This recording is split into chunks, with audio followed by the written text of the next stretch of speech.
Dans un festival de BD, il n'est pas rare de croiser des gens assis dans les files d'attente. Ce sont les plus passionnés, les chasseurs d'autographes. J'en ai plus de 3100 dédicacés.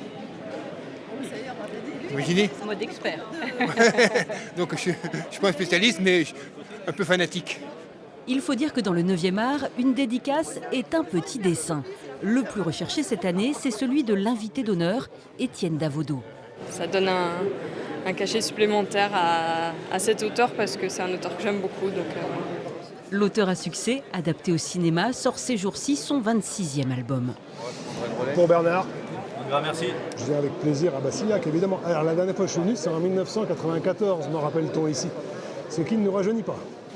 48 auteurs invités, 36 éditions, 5000 visiteurs. Le festival de bande dessinée de Bassillac est devenu un grand rendez-vous.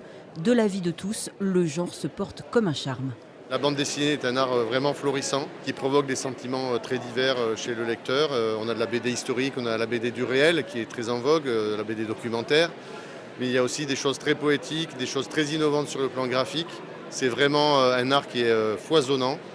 Pour les auteurs, ces festivals sont des parenthèses, faites de rencontres, le temps d'un dessin, d'échanges sur leur métier. On rompt l'immense solitude de l'auteur de BD. Un album comme celui que je viens de signer à l'instant, j'ai dessiné 2 ans à peu près. J'ai fait des recherches pendant 10. Donc effectivement, c'est le moment où on voit l'impact que ça peut avoir sur les gens. On n'a aucune idée de ce qui se passe. Nous, quand on lâche ça dans la nature, c'est terminé, quoi, voilà. Un festival est son coup de cœur. Il revient cette année à Rotunda de l'espagnol Candela Sierra.